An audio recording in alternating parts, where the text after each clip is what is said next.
Zaman Nabi adzan Jumat berapa kali? 1 kali. Adzan Jumat zaman Nabi 1 kali. Kedua, zaman Utsman bin Affan adzan Jumat berapa kali?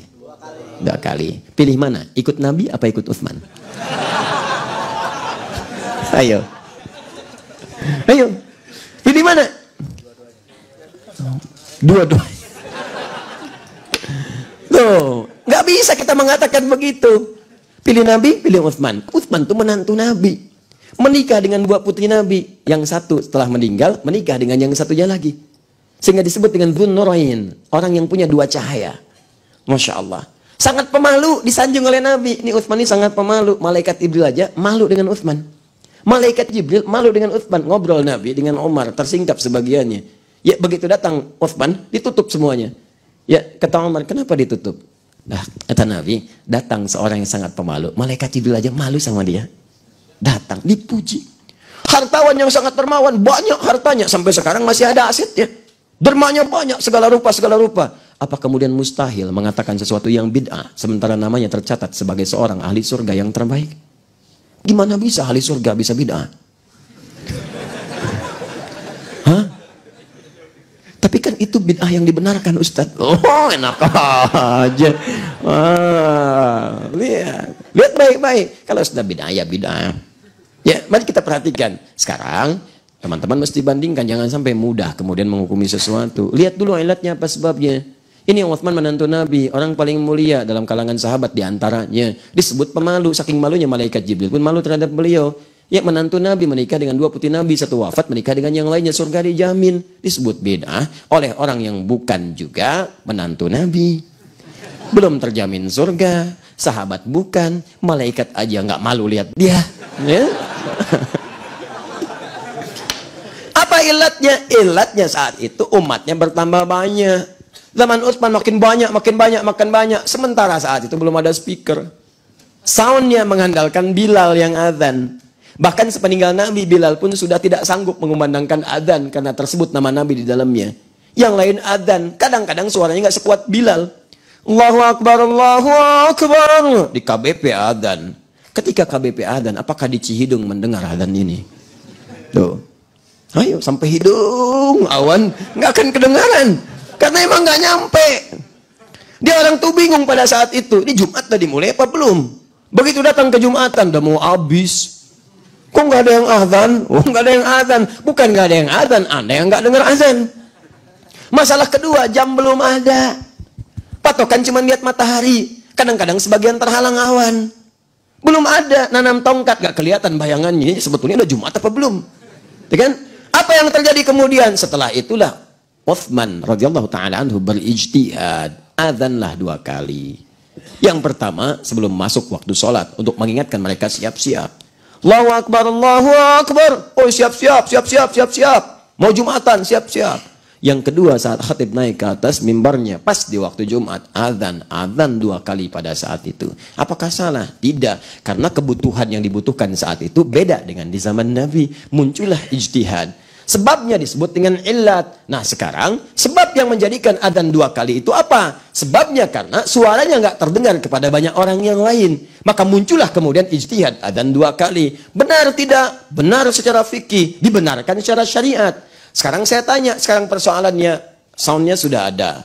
Mic-nya sudah ada, bisa diatur, bahkan ada yang melengking, toanya kuat sampai kedengaran, ini itu. Sekarang ada lagi bahkan yang live, bisa ke handphonenya, bisa ke macam-macamnya, terdengar, bisa di set di jamnya, masya Allah. Kadang-kadang kita sudah sholat, dia baru adzan. Kita ada waladhalin, Allahu Akbar, Allahu Akbar. Oh, bayangin, pernah kejadian begitu? Ada, dan banyak lagi kita belum sholat, sana sudah adzan. Ada. Karena apa yang terjadi? Sholatnya di Bandung, settingannya Mekah. Tuh. Nah, ini persoalan kan? Ada nih. Nah sekarang kalau sudah ada begini, apakah masih boleh adzan 2 kali? Karena ilatnya sudah nggak ada. Dan kaidah mengatakan al-hukmu yaduru ma'illati. Hukum itu berdasar pada sebabnya. Kalau sebab ada, hukum berlaku. Kalau tidak ada sebabnya, belum tentu. Nah ini karena ijtihad gak bisa digugurkan dengan ijtihad yang lainnya. Jadi rumusan fikihnya kalau ilatnya sudah tidak ada, maka yang paling afdal itu meninggalkan kemudian hukumnya pada saat itu. Walaupun kalau diamalkan itu tidak salah, karena kaidah mengatakan ijtihad tidak bisa digugurkan dengan ijtihad yang lainnya. Nah yang paling menarik adalah ini dia. Saya mau tanya pada Anda, zaman Utsman, awas belum ada speaker. Zaman sekarang sudah ada? Bagus speakernya? Bagus. Utsman tinggal di mana pada saat itu? Mustahil di KBP, di Madinah. Di Madinah. Masjid paling utama di Madinah apa? Masjid Nabawi. Saya tanya pada Anda, di Nabawi sekarang kalau Jumat adanya sekali atau 2 kali? 2 kali. Sudah pernah ke sana? Belum tuh. Ini masalahnya yang begini. Mana orangnya? Ini nih. Nggak tahu tapi ikut-ikutan. Jainuddin. Ini masalah. Kalau sudah tahu katakan. Di Madinah 2 kali adzannya Jumat. Di Mekah? Saya baru dengar ada adzan Allahu a'lam. Allahu a'lam.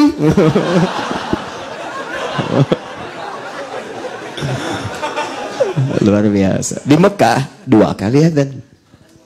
Silakan. Saya bermohon pada Allah semoga dipercepat umrah, haji, kan? Nabung, usaha, ikhtiar, wujudkan sifat amin itu. 2 kali. Pertanyaan saya, kan mic-nya bagus di Mekah tuh paling bagus mic-nya. Bener, daham aja. Kedengaran? Dan bukan cuma di Mekah, sedunia dengar. Bayangin sedunia karena live. Parabola macam-macam. Imam mau ngimamin. Kedengaran? Bayangin, daham di Mekah, di Bandung dengar. Itu kan mic-nya luar biasa tuh. Kebayang nggak? Dahamnya di mana? Di Mekah. Yang dengar orang Bandung. Itu kan kualitas mic-nya bagus, terdengar soundnya, ditayangkan juga bahkan live. Nah, sekarang persoalannya kenapa adzannya masih 2 kali? Ya, apa orang Mekah bid'ah semua? Tanggung jawab tuh. Hati-hati. Di Saudi ada Syekh bin Bas, ada Syekh bin Utsaimin rahimahullah, kan? Ada Shalih Fauzan, ya ada Alu Syekh, ya masyaallah taala, ada para ulama besar. Apakah mereka pernah mengatakan jangan 2 kali bid'ah? Oh, ayo hukum mati nanti di situ tuh. Ini tidak. Apa sebabnya? Banyak. Ilatnya ada. Apa diantaranya? Karena keutamaan sholat di Masjidil Haram itu 100.000. Di Masjid Nabawi itu 1.000. Kalau orang telat, sayang kehilangan 1.000. Sayang sekali. 100.000 banyak. Dan juga apalagi di Mekah ada orang tawaf.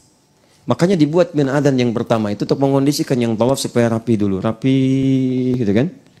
Nah setelah itu kemudian yang datang dari jauh-jauh tuh. Yang ingin datang. Adzan yang pertama supaya mereka diingatkan cepat. Bahkan kalau sudah penuh nanti ada SMS masuk otomatis ke handphone kita. Jangan merapat ke Masjidil Haram karena situasi sedemikian padat dikhawatirkan terjadi hal-hal yang tidak diinginkan. Terutama musim haji sudah ada itu. Nah nanti kalau khatib naik ke atas mimbar sudah rapi yang tawaf semuanya, barulah kemudian adzan yang kedua. Ilatnya masih ada walaupun tidak sama dengan yang dulu. Apa yang tidak samanya? Kalau dulu orang makin banyak belum nyampe, kalau sekarang orang belum rapi di lokasi itu dan masih dalam keadaan ibadah, yang kedua khawatir kehilangan banyak pahala yang ada pada saat itu. Jelas? Nah sekarang kalau di luar Mekah, Kota Baru Parahyangan, bukan Mekah. Di luar itu, sholat di Ar-Rahman, nggak ada 100.000. Nggak ada 1.000. Berapa pahalanya sholat di sini? 1. Kalau berjamaah 27. Sekarang, apakah pertanyaannya boleh Jumatan adzan 2 kali di sini? Baik. Jadi masalah kan? Nah, lihat di sini, jangan dulu dipersalahkan. Lihat ilatnya. Orang berpikir sudah nggak perlu lagi adzan 2 kali karena kepentingannya sudah tidak ada. Cukup sekali saja. Cukup sekali kumandangkan sah. Ada yang berpikir 100.000 aja takut hilang 2 kali, apalagi yang 1. Apalagi yang 1. Kalau mereka di sana nggak dapat 100.000, masih bisa mampir di masjid lain, dapat 1. Kita di sini taruhannya cuma 1. Kalau nggak dapat ya nggak kebagian sama sekali. Makanya dari rumusan ini ada yang pakai juga. Ada yang menghadirkan 2 kali adzan supaya menampung bagian-bagian yang lainnya. Ini maksud saya, ini contoh-contoh yang lain. Kita alihkan ke sini. Kondisi ini dipahami. Nih, ini fleksibilitasnya. Kalau ada was-was yang sangat sulit, amalan hati tidak memungkinkan menguatkan itu, lafadkan, silahkan.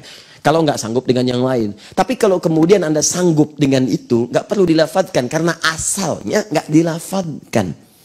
Paham? Nah, jadi ini gambaran 3 ini kita menghormati karena ini ijtihad ulama yang kasus yang nggak muncul di masa Nabi. Kalau ada di masa Nabi selesai, nggak usah diributin, nggak akan ada fikih ikhtilaf, nggak akan ada karena Nabi mengatakan caranya bagaimana, nih caranya begini, sudah paham, lakukan, selesai. Kalau kata Nabi lafadkan, nggak akan ada pembahasan hari ini, tuntas. Saya pun langsung istirahat, nggak akan mampir ke sini. Itu kita bahas panjang-panjang sampai 2 jam lebih.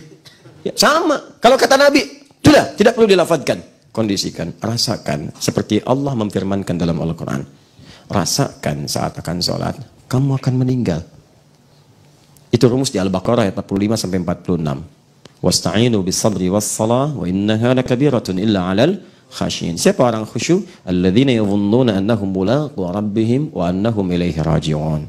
Ya, makanya kalau Anda pengen khusyuk, ada gangguan dan macam-macam, rasakan. Mungkin wafat saat itu.